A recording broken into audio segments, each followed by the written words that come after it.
Ẹ̀yin èèyàn lé, ẹ káàbọ̀ sí Mashola Gist TV o. Happy Wednesday. Today is April 23rd, 2025. Gbogbo ẹ̀yin tẹ́ ń ṣe ọjọ́ ìbí, mo kí yín happy birthday. Ẹ kú ọdún, ẹ kú ìyèdún, ẹ̀mí yín á ṣe púpọ̀ ọdún láyé. Tí a bá ní ẹnikẹ́ni tó fẹ́ ṣe ọjọ́ ìbí ẹ̀, ẹ kàn sí mi ní masholagistv@gmail.com. A máa bá yín advertise ọjọ́ ìbí yín. A lè ní gba owó kankan lọ́wọ́ yín. A dúpẹ́ lọ́wọ́ yín, Ọlọ́run, fún gbogbo ire àti àánú ẹ̀ tí ó fi jíǹkì fún wa. Gbogbo ẹ̀yin yóò subscribers, mo dúpẹ́ lọ́wọ́ yín o. Ẹ ṣé. Ọlọ́run Elédùmarè ọba láàánú, á ṣàánú fún gbogbo yín. Ẹ ní tọrọ jẹ, ẹ ní tọrọ mu, ẹni ẹlẹ́ni ò ní gbà ṣe yín ṣe o. Gist tí a gbọ́ lẹ́nìí, ó lágbára. Ọ̀rọ̀ owú jíjẹ náà ni nínú pálásì bàbá Wẹ̀rìnlá lójoojúmọ́. Mo ti ẹ̀ gbọ́ show kan tí wọ́n ní ọ̀tá Queen Naomi àti pásítọ̀ wọ́n lọ sí hòtẹ́ẹ̀lì. Ṣé ẹ rí gbogbo àwọn gist rándanràndan báyẹn? Ẹ má máa fi etí sí irú àwọn gist yẹn o. Ẹ̀yin náà kúkú mọ irú èèyàn tí Queen Naomi jẹ́. Ẹ mọ̀ pé Queen Naomi jẹ́ èèyàn Ọlọ́run. Wọn ò dẹ̀ kí ń rìn ní bèbè ikú. Àwọn àti bàbá wa wọ́n ti fẹ́ra wọn, wọ́n dẹ̀ máa fẹ́ra wọn kalẹ̀ ni. Kò ní sí wàhálà, kò ní sí dààmú nínú ayé Queen Naomi. Àwọn tó bá ń sọ sọkúsọ, ẹ jẹ́ kó máa gbé sọkúsọ wọn, kó máa gbé síwájú. Kì í ṣe Queen Naomi tiwa náà ń bá wí, bóyá wọ́n ní Queen Naomi míì tó ń bá wí. Ẹ̀yin èèyàn lé, nǹkan tá a gbọ́ nìyí, owú jíjẹ ni o. Lórí ọ̀rọ̀ àǹtí wa ayé náà ni. Ṣé ẹ mọ̀ pé pẹ̀lú bí kábíyèsí ṣe ń ṣe show Queen Naomi ní love ní gbogbo ìgbà, tí wọ́n ń fi ìfẹ́ hàn sí Queen Naomi ní gbogbo ìgbà, inú ń bí àwọn àǹtí wa gbogbo yìí, especially àǹtí wa A àti M. Inú ń bí wọn. Wọ́n ní àǹtí wa A ló máa fi ààfin bàbá wa Erinlá sílẹ̀ tí kábíyèsí bá ṣì ń fi ìfẹ́ hàn sí Queen Naomi. Ẹ rí pé yẹn lágbára. Ṣé ibi tí àwọn èèyàn tó ti ń du orí ara wọn tí ò sọkọ́ ń tà ẹ̀ ni wọ́n ti fẹ́ odindi ọba aládé ló wá ló fẹ́ fi ọba aládé sílẹ̀? Jọ̀ọ́ nítorí Ọlọ́run, ta ló fẹ́ lọ fẹ́ tó bá fọ ọba aládé sílẹ̀? Ṣé ìgbà tó máa fẹ́ kábíyèsí, o mọ̀ pé kábíyèsí nífẹ̀ẹ́ Queen Naomi nígbà yẹn? Ṣé o mọ̀ wípé kábíyèsí nífẹ̀ẹ́ Queen Naomi nígbà yẹn? Kábíyèsí nífẹ̀ẹ́ Queen Naomi. Kò dẹ̀ sí èèyàn kankan tó lè ya àwọn méjèèjì. Kò sí èèyàn kankan tó lè tú wọn ká. Ẹni tó bá lóun fẹ́ tú wọn ká, ó kàn ń tan rẹ̀ ni. Bí ìgbà téèyàn lóun fẹ́ tú Priscilla àti Jumba ká náà ni. Ìfẹ́ tí Ọlọ́run Elédùmarè tó bá ti sàmì sí kò ṣeé tú ká. The best thing oníkẹ́ni yẹn gbà ká mú. Ẹ fi kábíyèsí àti Queen Naomi sílẹ̀ kẹ́jẹ́ kan jayé orí wọn. Ẹ fi wọ́n sílẹ̀ kẹ́jẹ́ kan yan iṣẹ́ tí ẹlẹ́dàá tó yàn fún wọn wá látọ̀run ìpè kan wá ṣe. Ẹ̀yin èèyàn lé, láti ìgbà tí Queen Naomi ti dé inú ààfin yẹn, wọ́n ti fi kábíyèsí, wọ́n ti fi wọ́n lọ́kàn balẹ̀. Wọ́n ti fi wọ́n lọ́kàn balẹ̀. Kò dẹ̀ sí nǹkan kan tí wọ́n ṣe fún bàbá Wẹ̀rìnlá tó jẹ́ pé ó jẹ́ nǹkan ìbànújẹ́ fún bàbá Wẹ̀rìnlá. So kí wá ló dé tí bàbá Wẹ̀rìnlá ò ní máa wá wọn kiri? Kí ló dé tí bàbá Wẹ̀rìnlá ò ní máa wá wọn lọ ibikíbi tán bá lọ? Wọ́n ní àǹtí wa ní pé òun ò tí rí irú ìfẹ́ báyìí rí, pé tí kábíyèsí ò bá rí Queen Naomi lẹ́yìn ọjọ́ mẹ́ta, wàhálà ni. It's true. Wọ́n ní ibi tí ìfẹ́ èèyàn bá wà lọ́kàn èèyàn máa wà.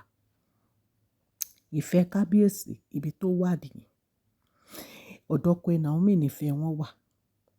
Ìfẹ́ tí Ọlọ́run tó fi sọ́kàn èèyàn tó jẹ́ pé naturally ó yàtọ̀ sí ìfẹ́ tipátipá téèyàn ń fi nǹkan fà. Because téèyàn bá fi nǹkan fa ìfẹ́, àsìkò gbẹ̀yìn ni. Ìtorí ẹ̀ ni bàbá Wẹ̀rìnlá ò fi lè fi Queen Naomi sílẹ̀ tó jẹ́ pé every time wọ́n máa máa wá Queen Naomi kiri, wọ́n máa máa wá Queen Naomi kiri, wọ́n máa máa wá Queen Naomi kiri. Nǹkan tó fà á nìyẹn.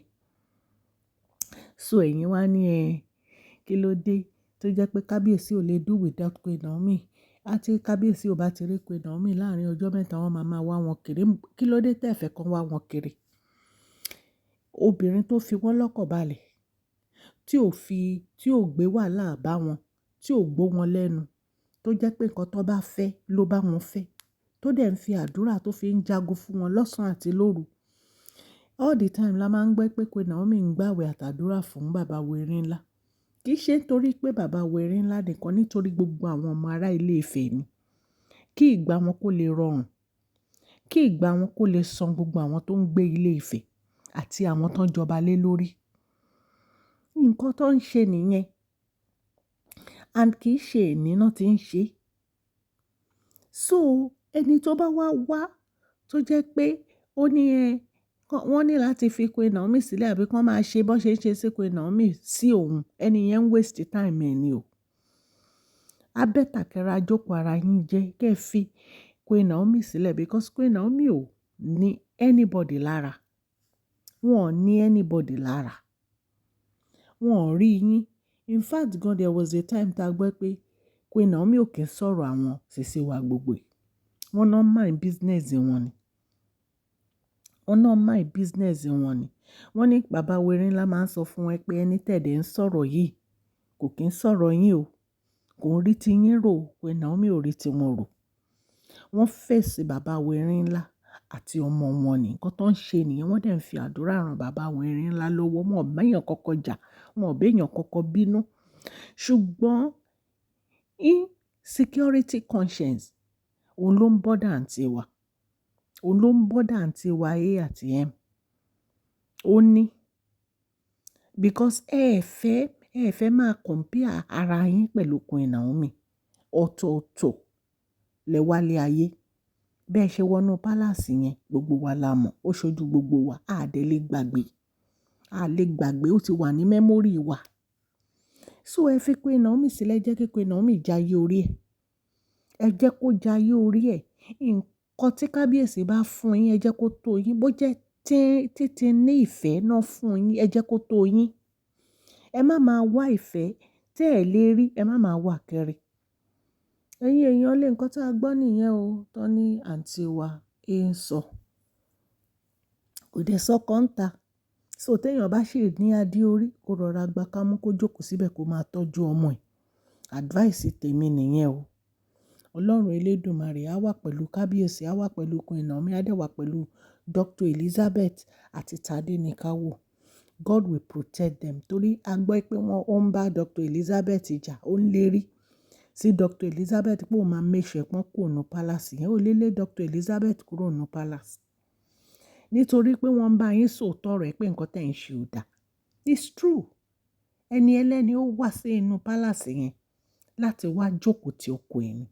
Recently la gbọ́ pé wọ́n lọ yọ orúkọ Queen Naomi kúrò nínú ìwé olórí Queen Registry Palace. Láì ṣe nǹkan kan fún yín. Wọ́n ní bàbá wẹ̀rí ńlá rí kinní yẹn. Wọ́n ní immediately ni wọ́n ní kán lọ fix ẹ̀. In fact gan pé a gbọ́ wípé ẹni tó ṣiṣẹ́ yẹn wọ́n ló ti sá lọ. Tó bá jẹ́ pé lóòótọ́ ni nǹkan tá a gbọ́, wọ́n lẹ́ni yẹn ti sá lọ. Ipò ti disappear. Because bóyá wọ́n fẹ́ fà lọ́lọ́pàá lọ́wọ́ ni àbí kán máa wà. Ẹni tẹ́ lé tẹ́ bá, ẹ máa jáwọ́, ẹ máa fi sílẹ̀ gbẹ̀yìn ni. Nítorí pé Ọlọ́run ló wà pẹ̀lú Queen Naomi. Kì í ṣe ènìyàn. Ọlọ́run ló wà pẹ̀lú Queen Naomi, kì í ṣe ènìyàn. Ọlọ́run náà dẹ̀ ló wà pẹ̀lú bàbá wẹ̀rí ńlá tó ń bá wọn ṣe gbogbo ojúṣe wọn gẹ́gẹ́ bí ọba. So ẹ̀yin èèyàn lé nǹkan tá a gbọ́ nìyẹn o, tán ní ó ń ṣẹlẹ̀. Mo ní kí n mú update wá fún yín ni. Mo kí gbogbo ẹ̀yin subscribers mi lọ́tùn lósì. Ẹ ṣé, ẹ kú àdúrótì. Gbogbo bẹ́ẹ̀ ṣe ń share àtẹ́ ń comment gbogbo ẹ̀ ní a rí o, a dúpẹ́ lọ́wọ́ yín o. Òkè òkè ni ọlá yín á máa lọ, ọlá yín ò ní lọ ìsàlẹ̀ o. Mo dẹ̀ tún kí gbogbo àwọn tó ṣẹ̀ṣẹ̀ darapọ̀ mọ́ Mashola Art. Ẹ ṣé, Ọlọ́run Elédùmarè á nífẹ̀ẹ́ yín. Gbogbo nǹkan tẹ́ bá ń dáwọ́lé a máa yọrí sí rere o. God will bless you. Orúkọ mi ni Máṣọ́lá kò yí padà. À ń sọ̀rọ̀ nípa celebrity gist, royal gist, politics àti gbogbo nǹkan tó ń ṣẹlẹ̀ ní agbègbè orílẹ̀-èdè bàbá wa ní ìlú Nàìjíríà. A rọ gbogbo ẹ̀yin tẹ́ bá ti subscribe, kẹ́ subscribe sí channel yìí, ó ṣe pàtàkì. Ọ̀fẹ́ ni ó bá dé. Ẹ dẹ̀ máa gbádùn gist ọ̀fẹ́.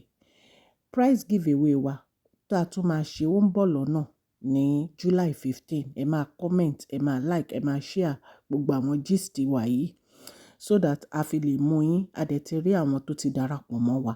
Ẹ̀yin tẹ́ bá tún fẹ́ darapọ̀ mọ́ wa, ẹ kàn sí wa ní masholagistv@gmail.com. Lẹ́ẹ̀kan sí masholagistv@gmail.com. Ẹ send orúkọ yín àti phone number yín, a dẹ̀ máa pè yín. Fúnra mi máa pè yín. Máa pè yín fúnra mi. A dúpẹ́, a tún ọpẹ́ dá lẹ́ẹ̀kan sí fún gbogbo àwọn subscribers wa. Ọlọ́run Elédùmarè á bá mi gbọ́wọ́ yín sókè, ẹni tọrọ jẹ, ẹni tọrọ mu o. Ẹni ẹlẹ́ni kò ní gbà ṣe yín ṣe o. Please share this video, like and subscribe. God bless you all. Mashola Gist TV. Love you all.